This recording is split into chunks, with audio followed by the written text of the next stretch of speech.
you would have succeeded in your wicked plan. This week really is the week for trailers. There's literally more trailers to talk about than there are days in the week. But finally, we have a trailer that I'm actually fully on board with all the way through. Wallace and Gromit Vengeance Most Fowl has gotten its big mainline official trailer. And I swear I'm not biased just because I'm British, but this just looks absolutely stellar. This very much looks like the sequel vibes of Wallace and Gromit Curse of the Were-Rabbit, which I even previously in the month said is pretty damn amazing by itself. It's clear the exact same vibe is there, the animation is of course stellar, and for us Brits we get to see it on the big day of Christmas. And in true fashion of keeping me on my toes this entire damn week, I actually missed this trailer by a good hour and a half because I decided to go out for a rare walk in the afternoon because it's snowing here in the UK and that doesn't happen before Christmas in years. Typical, I'm so used to trailers coming out at 4 or 5 or 9 o'clock at night that now that there's a British one, suddenly 1 o'clock in the afternoon is valid. Every day of the week now I've been thrown off by either the wrong trailer coming out or a trailer coming out at the wrong time. Madness. But finally, we now get to see most of what Vengeance Most Fowl has to offer, and yeah, it looks brilliant all the way through. Now we finally get to understand exactly why Feathers McGraw is seen as the world's best boss. They have a collection of AI gnomes that they've commandeered, hacking into them after Wallace made that initial invention themselves. And what is especially new to see from this trailer is the actual evil form of the gnomes, which is legitimately terrifying. Where's me glasses? Oh, they're on my head. It's of course not the first time we've seen fully black eyes to sell the idea of danger and evil. In fact, it's very specifically exactly what Feathers McGraw has. But it just works so well. Who'd have thought Wallace and Gromit were gonna do the Five Nights at Freddy's aesthetic? Anyway, from what we come to see, it's very much a actual revenge story of Feathers McGraw having an actual grudge against Wallace and Gromit while being in prison, and now they're coming here to cause chaos. Much like in the same way that the Were-Rabbit goes around town and steals everybody's crops, the gnomes now are set to do all sorts of similar things against the entire village, including taking an entire shed. I'm sure it's to build something else bigger and grander. There's of course a million different references to all sorts of Wallace and Gromit's iconography, and that's just in this 2-minute preview, with all sorts of characters returning, voice cast as well, and even references to the original Wrong Trousers with different sequences being kind of homages to itself. Self-referential or lazy writing? I'm gonna say it's self-referential this time, like Feathers McGraw sweating over something with high stakes. The humor is of course classical. Aardman has a bit of a fixation on knitting apparently after we've already got the chicken from Chicken Run doing it. Now an AI gnome does it in an even more extreme degree. It's just an unapologetically British movie.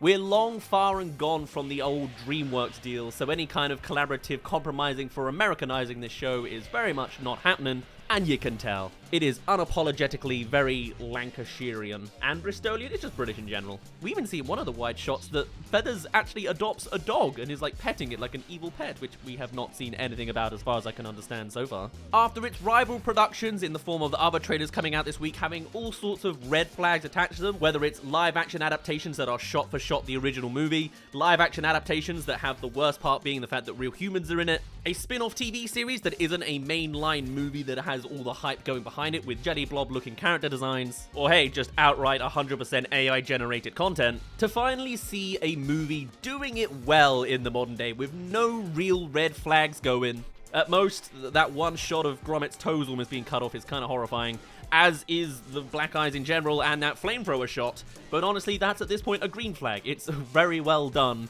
as much as it's horrifying if you think about it too hard. It's good to see that at least some movie studio has an absolutely stellar, perfect presentation for what there is to see next. I can't find a fault in this trailer so far. Good grief, it's you? Again? Hello there, thank you for making it halfway through this video. Come and subscribe if you want to see more trailer coverage. We've done all sorts this week already, and there's probably gonna be more. And in the meantime, let's resume the second half of the video. It's Vengeance Most Fowl. And you can tell this is only the beginning. I'm sure the full hour-and-a-half version will be full to the brim with stuff to gush about, and we will gush about it. I'll be watching this Christmas Day and then releasing a video on it. Boxing Day, probably. The glove is off. Aardman are showing their full prowess after so many years without Wallace and Gromit, and I am so very here for it. You even got a little bit of Scottish representation in it this time. Now, we've spoken all sorts about the actual production details in previous videos about this Wallace and Gromit project, so if you are interested in hearing some of the behind-the-scenes crew and company details, feel free to watch one of those. But as an outright reactionary first impression for this new trailer, yeah, it looks absolutely great. I could already see all sorts of Easter eggs hiding in the background, like a whole collection of framed portraits from like the beginning of the Were-Rabbit coming back again. It's Wallace and Gromit on holiday mostly, either at the beach or on a water slide. Nice. Obviously hitting to the theme that Gromit's gonna feel neglected once again. And hey, I just realized as well, it's the same van as the anti-pesto van, just under a new color of paint and now saying odd jobs for the license plate.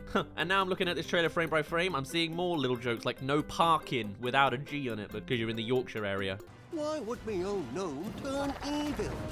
But yes, but beyond that, this just looks to be a fully grand British day out of a romp. Feathers McGraw is gunning for that blue diamond once again, doing a few things in order to stitch it all together, adding an AI robot uprising on top of it, and of course Gromit's gonna save the day. It's a classic story, they've clearly mastered how to do a good Wallace and Gromit movie, and now we're just eating again come Christmas time. Or January 3rd for you poor US schmucks. Sorry about that. I'm just glad to finally be so heavily on board with a trailer. The others were fine, you know, there's always been some reservation. Here, absolutely no reservations whatsoever. But hey, I would say that. Maybe I am biased. I am British after all. Just a whole lot more down south.